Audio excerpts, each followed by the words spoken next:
Assalamualaikum warahmatullahi wabarakatuh. Di sini saya akan meringkas atau meresum sebuah materi pembelajaran yang telah saya pelajari dalam link pembelajaran, yaitu tentang materi psikologi pendidikan, tentang konsep dasar dan prinsip-prinsip belajar dan pembelajaran. Yang pertama ada konsep dasar pembelajaran, didefinisikan sebagai proses interaksi antara peserta didik dengan pendidik atau guru dan sumber belajar pada suatu lingkungan belajar untuk mencapai tujuan tertentu. Berdasarkan Undang-Undang Nomor 20 Tahun 2003 tentang Sistem Pendidikan Nasional, pembelajaran bukan hanya kegiatan mengajar guru, tetapi juga aktivitas peserta didik dalam memahami, mengolah dan menginteralisasi pengetahuan, sikap, serta keterampilan. Ada 4 konsep utama pembelajaran. Yang pertama, penyampaian pengetahuan, upaya menyampaikan pengetahuan kepada siswa di sekolah atau dari tidak tahu menjadi tahu. Yang kedua ada pewarisan kebudayaan, upaya mewariskan kebudayaan kepada generasi muda melalui lembaga sekolah. Yang selanjutnya ada pengorganisasian lingkungan, upaya menciptakan kondisi belajar yang kondusif, melibatkan kelas, gedung, guru, dan lain-lain. Yang terakhir ada menghadapi kehidupan, proses membantu peserta didik menghadapi kehidupan masyarakat sehari-hari, yaitu mempersiapkan mereka untuk tertuju ke lapangan. Yang kedua ada unsur-unsur pembelajaran. Proses pembelajaran melibatkan 4 unsur penting yang saling berkaitan. Yang pertama, peserta didik sebagai subjek utama. Tanpa siswa, pembelajaran tidak akan berjalan. Yang kedua ada pendidik, yaitu guru atau dosen, bertindak sebagai fasilitator, motivator, dan pembimbing.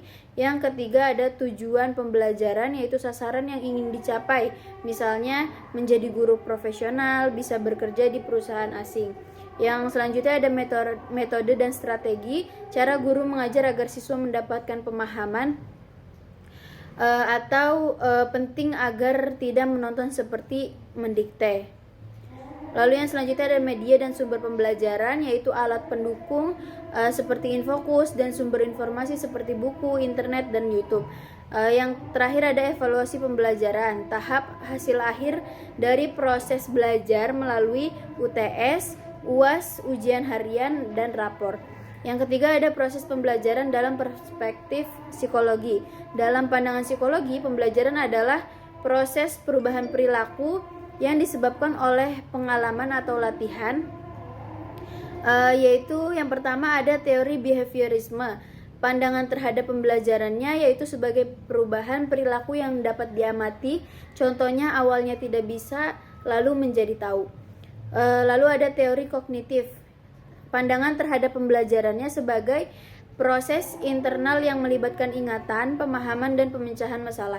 Yang ketiga ada teori konstruktivisme, yaitu pembelajaran sebagai proses pembangunan pengetahuan secara aktif berdasarkan pengalaman atau belajar tidak hanya di sekolah tetapi juga dari pengalaman lain. Contohnya, pembelajaran merupakan inti dari proses pendidikan yang dirancang secara sadar dan terencana melalui RPS atau RPP untuk mengembangkan potensi peserta didiknya. Ada ciri-ciri dan prinsip-prinsip pembelajaran, yaitu memiliki tujuan yang jelas, terdapat mekanisme atau prosedur, contohnya jadwal masuk, lalu seragam. Lalu yang selanjutnya ada fokus materi, ajar terarah dan terencana, memiliki RPP, adanya aktivitas siswa sebagai syarat mutlak. Lalu ada proses pembelajaran bertahap, terdapat pola aturan yang ditaati guru dan siswa, adanya limit waktu untuk mencapai tujuan. Lalu yang terakhir terdapat evaluasi pembelajaran.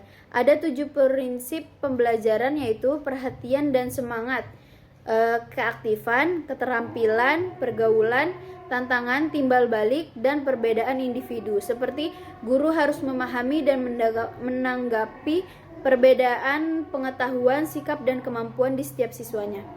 Ada asas pembelajaran. Asas dan prinsip pada dasarnya adalah sama, yaitu pokok dasar yang berpikir dan bertindak.